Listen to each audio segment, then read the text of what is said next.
we're going to do bruschetta. Now, bruschetta refers to the toasted bread. It's not referred to the topping. So what I mean by that is I've got some bread here, and the only reason I didn't toast it here on camera is because it gets very smoky. We got a grill pan going on a high flame.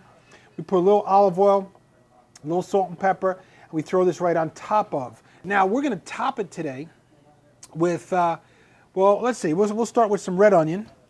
And what I have here now, a couple of shows back, I had cut some onions, and Jesse said that he thought it was kind of cool the way we cut the onion.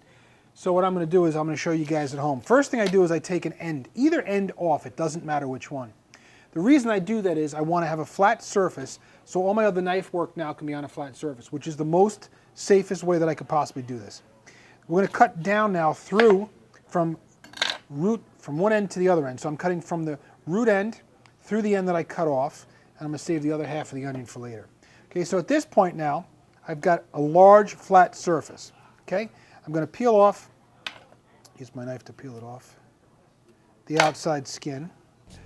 The natural onion is running this way. You can see the way the layers are running. So if we cut across those, if we cut just this way, for example, see what I've got? I've got some really nice strips of onion. See how it just falls apart by itself? The problem is that that's a little bigger than some of the other ingredients that are going in here, so they're not mouth-sized or bite-sized pieces.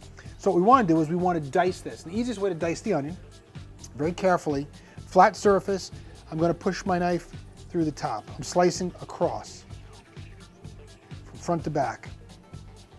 And the closer you keep these, that piece came off, we'll put that onto the side. The closer you keep these slices, or these cuts, the smaller your dice is going to be. All right. Right down, and we'll do one more. Okay. Now the thing about this is this onion is still intact. See what I mean? The onion's still intact. We've cut the end off. We've sliced through it. Now we're going to come back and we're going to just kind of bring the knife down through it this way. Slice down this way. Okay. So far, again, I've kept that one side intact. And again, my onion is fully intact because we left the back on. Now when I come back, and I make as large or as small as I like. We're going to do a small dice, almost like a fine dice. See what we have? See how simple that was? And every time I cut through, I'm getting roughly the same size pieces there, okay? So I think that's going to be enough onion for us. We're going to take this onion. We're going to start in our mixing bowl. Some onion. I don't think we need it all. We'll save some of this. Next, we're going to start with some garlic. Now this is where I think we really want to go with very fine minced garlic. So again, the same thing. We can just kind of come through, slice it really thin, and we come on back, and we just keep mincing it up, and just keep bringing the knife through it. And the reason I don't just smash it with the back of the knife and mash the garlic is it's not going to be placed in a pan. There's going to be no heat applied. It's not going to cook and fall apart. We really just want to get some very, very tiny bites of garlic in here. I'm going to add some of this garlic to our pan, or to our mixing bowl, okay? Some garlic.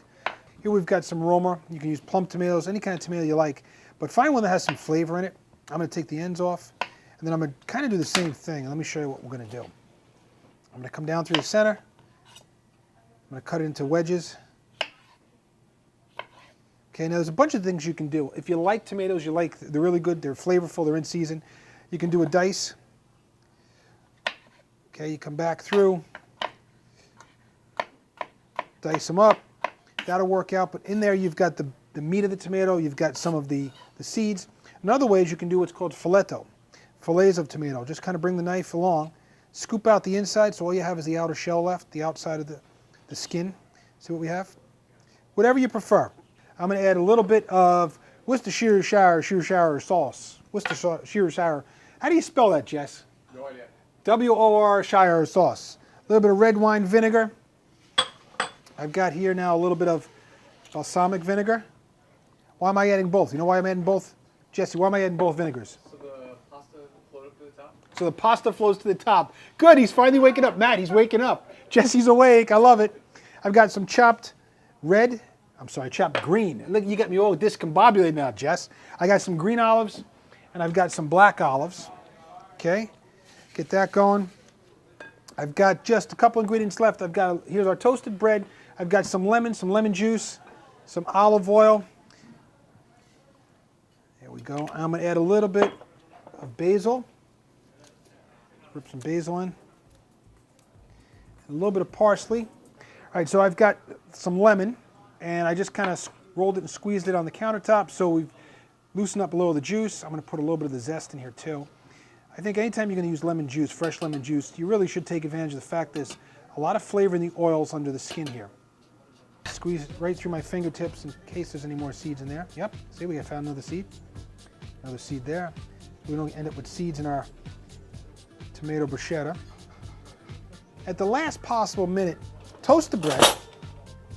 It's got the garlic and olive oil and salt and pepper, whatever you want to put on it, but I think a little salt and pepper and olive oil. And then I'm using a spoon here to put it right on, and I'm grabbing a little bit of the juice that we have at the bottom, that balsamic and the olive oil. I'll show you again. So see here, I'm using the spoon to put some of the tomatoes on, but then we'll grab, see some of that, grab a little of that, put that right on top. And that's going to just soak right into the bread, and I think that's the key.